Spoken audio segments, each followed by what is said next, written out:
nos domínios da mediunidade, pelo espírito André Luiz Francisco Cândido Xavier. Capítulo 9. Possessão. O cavalheiro doente, na pequena fila de 4 pessoas que haviam comparecido à cata de socorro, parecia incomodado, aflito.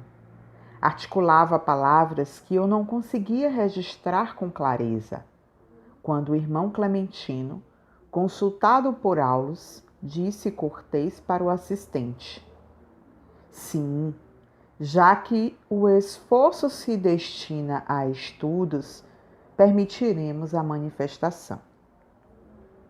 Percebi que o nosso orientador solicitava alguma demonstração importante. Convidados pelo instrutor, abeiramo-nos do moço enfermo, que se fazia assistir por uma senhora de cabelos grisalhos, sua própria mãezinha. Atendendo às recomendações do supervisor, os guardas admitiram a passagem de uma entidade, evidentemente aloucada, que atravessou de chofre as linhas vibratórias de contenção, vociferando frenética. Pedro! Pedro! Parecia ter a visão centralizada no doente, porque nada mais fixava além dele. Alcançando nosso irmão encarnado, este de súbito desfecha um grito agudo e cai desamparado. A velha progenitora mal teve tempo de suavizar-lhe a queda espetacular. De imediato, sob o comando de Clementino Silva, determinou que o rapaz fosse transferido para um leito de câmara próxima, isolando-o da assembleia. Dona Celina foi incumbida do trabalho de assistência. Junto dela, acompanhamos o enfermo com carinhoso interesse.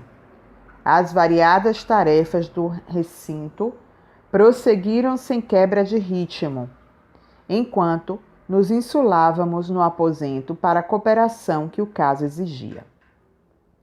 Pedro e o obsessor que o jugulava pareciam agora fundidos um no outro. Eram 2 contendores engalfinhados em luta feroz. Fitando o companheiro encarnado mais detidamente, concluí que o ataque epilético, com toda a sua sintomatologia clássica, surgia claramente reconhecível. O doente trazia agora a face transfigurada por indefinível palidez. Os músculos jaziam tetanizados e a cabeça, exibindo os dentes cerrados, mostrava-se fletida para trás, enquanto que os braços se assemelhavam a 2 galhos de arvoredo quando retorcidos pela tempestade. Dona Celina e a matrona, afetuosa, acomodaram-no na cama e dispunham-se à prece, quando a rigidez do corpo se fez sucedida de estranhas convulsões a se estenderem aos olhos que se moviam em reviravoltas contínuas. A lividez do rosto deu lugar à vermelhidão que invadiu as faces congestas. A respiração tornara-se angustiada ao mesmo tempo que os esfínteres se relaxavam, convertendo o enfermo em torturado vencido. O insensível perseguidor como que se entranhara no corpo da vítima. Pronunciava duras palavras que somente nós outros conseguíamos assinalar, de vez que todas as funções sensoriais de Pedro se mostravam um deplorável inibição. Dona Celina, afagando o doente, pressentia a gravidade do mal e registrava a presença do visitante infeliz. Contudo, permaneceria alerta de modo a manter-se valorosa em condições de auxílio. Anotei-lhe a cautela para não se apassivar, a fim de seguir por si própria todos os trâmites do socorro. Bondosa, tentou estabelecer um entendimento com o verdugo, mas em vão. O desventurado continuava gritando para os nossos ouvidos, sem acolher-lhe os apelos comovedores. Vingar-me-ei, vingar-me-ei, farei justiça por minhas próprias mãos, bradava colérico. Repreensões injuriosas apagavam-se na sombra, porquanto não conseguiam exteriorizar-se através das cordas vocais da vítima a contorcer-se.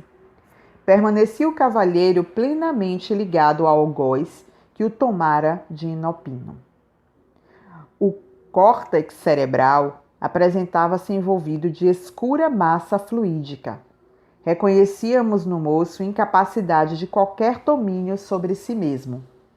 Acariciando-lhe a fronte suarenta, Aulus informou compadecido.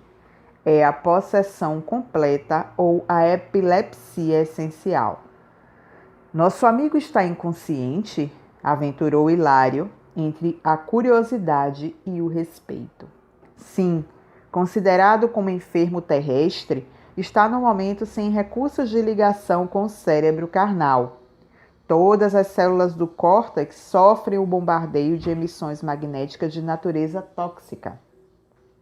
Os centros motores estão desorganizados. Todo o cérebro está empastado de fluidos deletérios. As vias do equilíbrio aparecem completamente perturbadas. Pedro temporariamente não dispõe de controle para governar-se, nem de memória comum para marcar a inquietante ocorrência de que é protagonista. Isso, porém, acontece no setor da forma de matéria densa, porque em espírito está arquivando todas as particularidades da situação em que se encontra, de modo a enriquecer o patrimônio das próprias experiências. Fitei sensibilizado o quadro triste e perguntei com objetivo de estudo. De vez que nos achamos defrontados por um encarnado e por um desencarnado, jungidos um ao outro, não obstante a dolorosa condição de sofrimento em que se caracterizam, será lícito considerar o fato sob nosso exame como sendo um transe mediúnico? Embora ativo na tarefa assistencial, o instrutor respondeu: sim, presenciamos um ataque epilético segundo a definição da medicina terrestre. Entretanto, somos constrangidos a identificá-lo como sendo um transe mediúnico de baixo teor, porquanto verificamos aqui a associação de duas mentes desequilibradas que se prendem às teias do ódio recíproco. E fixando o par de infelizes em contorções, acrescentou: nessa aflitiva situação, achava-se Pedro nas regiões inferiores, antes da presente reencarnação, que lhe constitui uma bênção.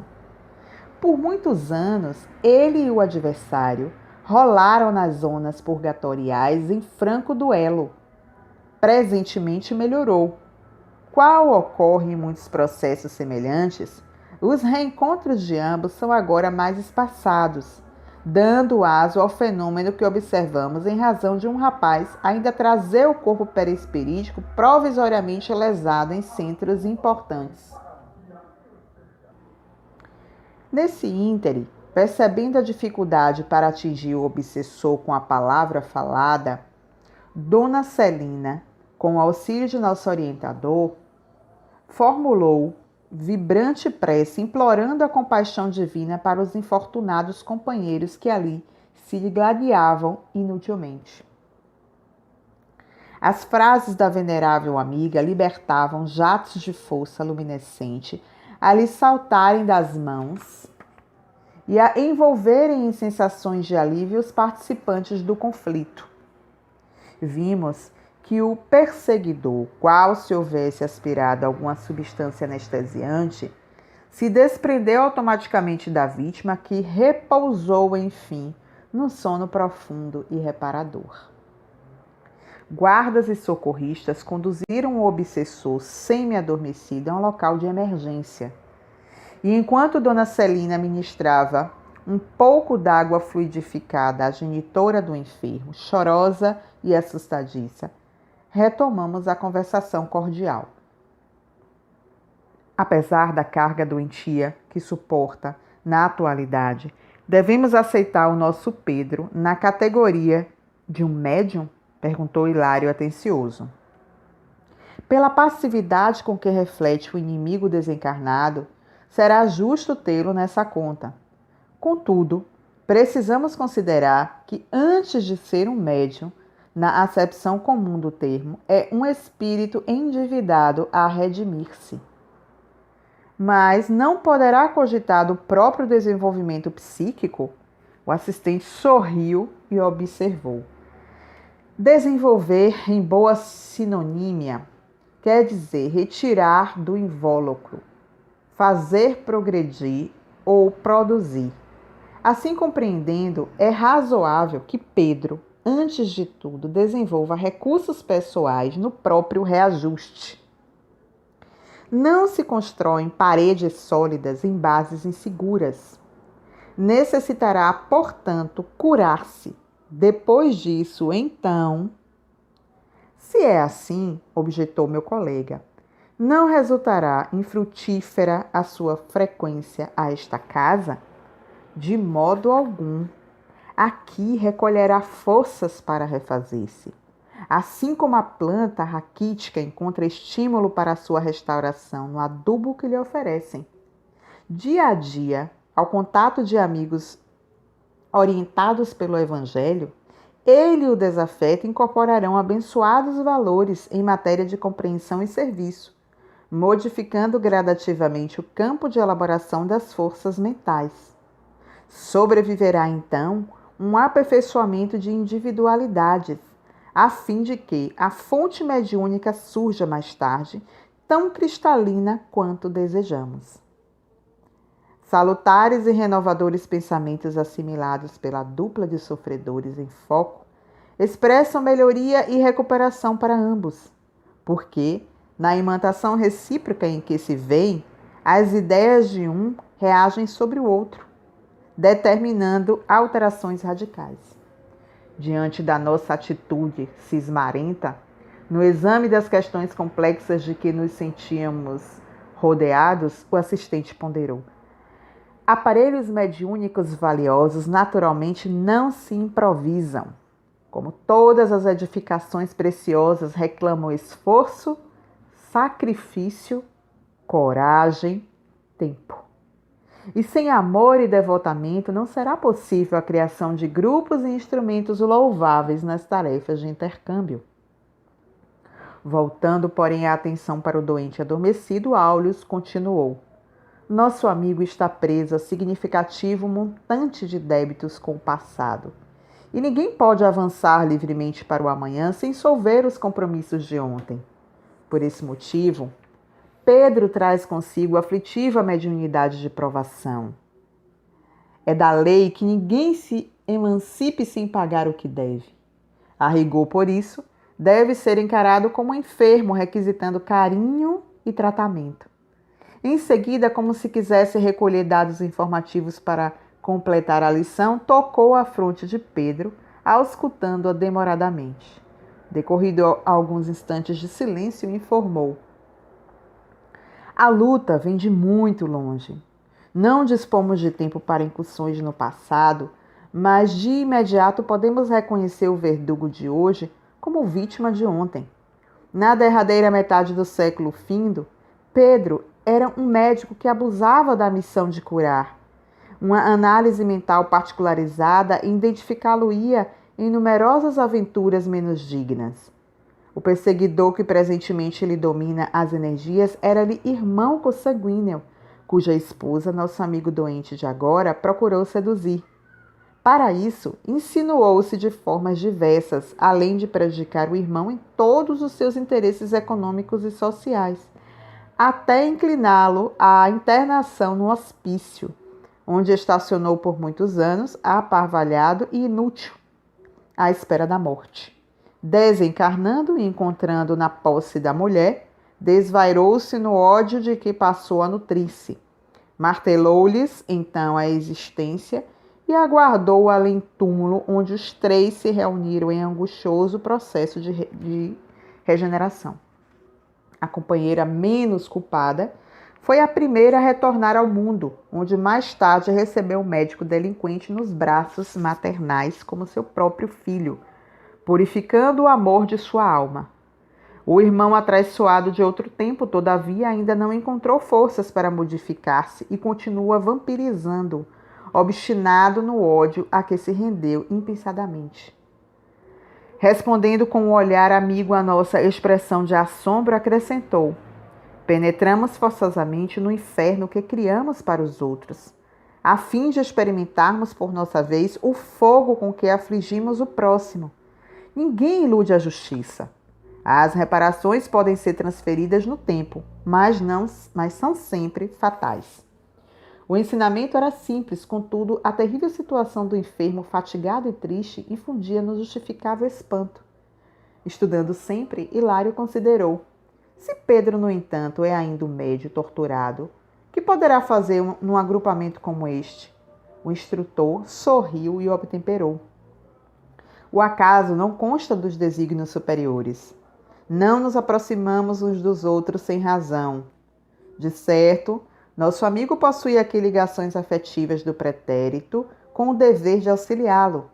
Se não pode, desse modo, ser um elemento valioso ao conjunto, de imediato pode e precisa receber o concurso fraterno imprescindível ao seu justo soerguimento. Curar-se-á, contudo, em tempo breve? Indaguei por minha vez. Quem sabe, retrucou Aulo sereno, e com grave entorno de quem pesa a substância das próprias palavras, prosseguiu: isso dependerá muito dele e da vítima com quem se encontra endividado. A assimilação de princípios mentais renovadores determina mais altas visões da vida. Todos os dramas obscuros da obsessão decorrem da mente enfermiça. Aplicando-se com devotamento às novas obrigações de que será investido, caso persevere no campo da nossa consoladora doutrina, sem dúvida abreviará o tempo de expiação a que se acha sujeito, de vez que, em se convertendo ao bem, modificará o tônus mental do adversário, que se verá arrastado à própria renovação pelos seus exemplos de compreensão e renúncia, humildade e fé. Ainda assim, depois de se extinguirem os acessos de possessão, Pedro sofrerá os reflexos do desequilíbrio em que se envolveu, a se exprimirem nos fenômenos mais leves da epilepsia secundária, que emergirão por algum tempo, ante as simples recordações mais fortes da luta que vem atravessando, até o integral reajuste do corpo perispirítico. Isso é trabalho de longa duração? Inquiriu Hilário, algo aflito. Nosso interlocutor estampou significativa expressão fisionômica e ponderou: quem poderá penetrar a consciência alheia? Com o esforço da vontade, é possível apressar a solução de muitos enigmas e reduzir muitas dores. O assunto, porém, é de foro íntimo. Estejamos, entretanto, convencidos de que as sementes da luz jamais se perdem. Os médios que hoje se enlaçam a tremendas provas, se persistirem na plantação de melhores destinos, transformar-se-ão em valiosos trabalhadores, no futuro que a todos aguarda, em abençoadas reencarnações e de engrandecimento e progresso. E ante a nossa admiração concluiu: o problema é de aprender sem desanimar e de servir ao bem sem esmurecer.